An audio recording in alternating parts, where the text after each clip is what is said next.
네, 다음으로는 조셉슨 정션에 대해서 소개를 해드리려고 합니다.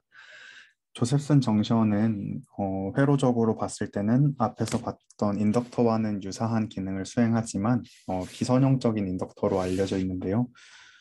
그러한 내용들에 대해서 소개를 해드리도록 하겠습니다. 일반적으로 초전도체는 그 안에서 그 저항이 없이 전류가 흐르는 것으로 알려져 있는데 이는 그 전자가 각각 돌아다니는 것이 아니라 쿠퍼쌍이라는 특정하게 이제 전자와 전자가 두 개가 뭉쳐있는 어떤 쌍으로서 돌아다니기 때문에 그런 성질이 가능한 것이 알려져 있습니다. 이러한 이 초전도체 안에서 쿠퍼쌍은 일반적으로 거대한 그러니까 거시적인 파동 함수로서 기술이 되는데요. 그 파동 함수에 대해서는 다루지 않겠지만 어, 결국은 파동 함수이기 때문에 그 각각의 파동 함수에 위상이 존재하게 됩니다. 어떤 파동에서의 이상이라고 하면은 제일 단순하게 사인파에서는 그 사인 안에 들어가는 값이라고 이해를 하셔도 좋을 것 같아요. 네, 그러면은 이제 그렇게 각각의 어떤 거시적인 파동 함수로 기술된다는 사실을 인지한 상태로 이 쿠퍼쌍 자체가 이제 초전도체 두 개 사이에 얇은 절연체를 끼워 놓았을 때 이 둘 사이를 터널링을 해서 이동을 할 수가 있는데요. 이렇게 터널링해서 전자가 결국은 이동하는 것이기 때문에 오른쪽에서 왼쪽으로 쿠퍼쌍이 터널링을 하면 이에 대해서 오른쪽으로 전류가 흐르는 것으로 우리가 생각을 할 수가 있습니다. 이 전류는 그 조셉슨 정션 안에서 어떤 크리티컬 커런트 IC라는 값으로 특징이 되어서 그 값에 사인 파이로 주어지게 되는데요. 여기서 파이 값은 이 두 초전도체의 이 각각의 거시적인 파동 함수에서의 위상 차이라고 생각을 해주시면 될 것 같습니다.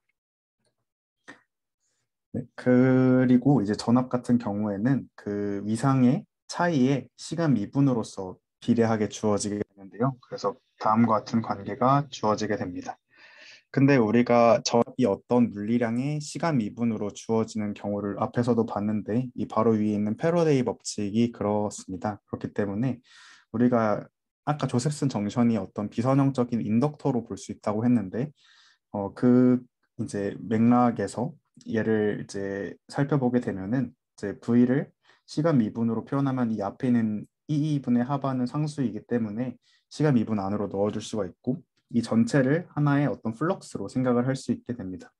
그래서 이 대문자 파이로 앞으로 어떤 이 조셉슨 정션에서의 플럭스를 표현하도록 하겠습니다. 그러면은 이 식은 V는 라운드 파이 라운드 t로서 이 앞에 패러데이 법칙처럼 생각을 할 수가 있게 되고 이 정의를 이용해서 이 전류와 위상 차이 사이의 관계식을 다시 한번 써보게 되면은 이 i는 IC의 사인 하와분의 2의 대문자 파이로 쓸 수가 있게 됩니다. 우리가 이 파이가 지금 플럭스라고 말씀을 드렸는데 앞에 인덕터에서는 이 파이가 Li로 어떤 전류에 선형적으로 비례하는 관계인데요. 여기서는 이 파이랑 i가 어떤 사인 함수로서 비례하는 관계를 가지기 때문에 이런 점에서 비선형적인 인덕터다라고 얘기를 할 수가 있게 됩니다. 또 초전도체 안에서 어떤 플럭스는 다음과 같이 같은 플럭스 퀀타라고 부르는 파이 제로에 의해서라는 값으로 양자어가 되어 있는 걸로 알려져 있는데요.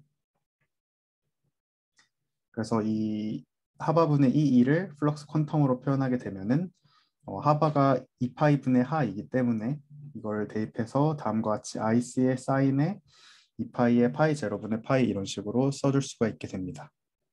그러면 이제 이 조셉슨 정션에서의 인덕턴스를 계산해 보기 위해서 어, 얘를 시간에 대해서 한번 미분을 해볼 건데요. 어, 결국은 시간에 대해서 변하는 거는 플럭스 값이기 때문에 다음과 같이 체인 룰로 전개를 할 수가 있고 이 i식을 파이에 대해서 미분하면은 다음과 같이 파이 제로분의 2파이의 코사인 ic의 코사인의 2파이 파이 제로분의 파이가 나오고 그 뒤에 있는 시간에 대한 파이 미분은 그대로 남겨두면 이 시간에 대한 파이 미분은 우리가 이 전압식에서 알 수 있듯이 곧 그냥 이 값 자체가 v라는 것을 알 수가 있습니다. 따라서 이제 인덕턴스를 계산을 해 보면은 2파이 IC분의 파이 제로 곱하기 코사인의 2파이 파이 나누기 파이 제로분의 1로 표현이 되고 이 앞에 값은 상수이기 때문에 일반적으로 그 LJ라는 조셉슨 인덕턴스 값이라고 부르게 됩니다. 그래서 이 값을 LJ로 정의하면 다음과 같이 어, 플럭스에 대해서 상수가 아니라 코사인의 역수로 비례하는 이런 인덕턴스를 얻을 수 있게 됩니다. 여기서 IC라는 값이 그냥 어떤 상수라고 소개만 하고 넘어가는데 이 IC 값은 그 축전기의 전기 용량이나 인덕터의 인덕턴스와 같이 어, 기하적으로 결정이 됩니다. 그래서 정션에 조셉슨 정션을 JJ라고 쓰면은 이 기하 구조에 따라서 결정이 되는데요. 어떤 물성에 따라서도 달라질 수가 있겠죠. 그렇기 때문에 이 IC 값이 사실은 LJ 값에 영향을 주는 유일한 값입니다. 왜냐하면 파이 제로라는 값은 자연 상수로서 구성이 되어 있기 때문에 결국은 이 말은 LJ 값도 어떤 조셉슨 정션의 기하적인 구조에 따라서 달라지게 되는 상수이고 그거에 이제 코사인의 역수에 비례해서 값이 나오게 된다라는 것이 여기서 보여지게 됩니다. 또 이제 앞에 축전기와 인덕터에서 봤던 것처럼 이 저장돼 있는 에너지도 생각을 해볼 수가 있을 텐데요. 조셉슨 정션에서 저장된 에너지는 다음과 같이 주어지게 됩니다. 여기서 이 앞의 값도 역시 마찬가지로 그 조셉슨 정션의 기하적인 모양이 결정되면 결정되는 상수이기 때문에 우리가 이 값을 퉁쳐서 EJ라고 부르겠습니다. 그러면은 이제 얘는 EJ의 괄호 열고 1 코사인 2파이의 파이 제로분의 파이 이런 식으로 되게 되는데 에너지 값은 상대적이기 때문에 어떤 상수값이 더해지거나 빼져도 상관이 없습니다. 근데 이 J값 자체는 상수이기 때문에 이 상수값을 무시하고 보통 이제 조셉슨 정션에 저장된 에너지라고 얘기를 했을 때는 마이너스 2J의 코사인 2파이의 파이 제로분의 파이와 같이 써줄 수가 있게 됩니다.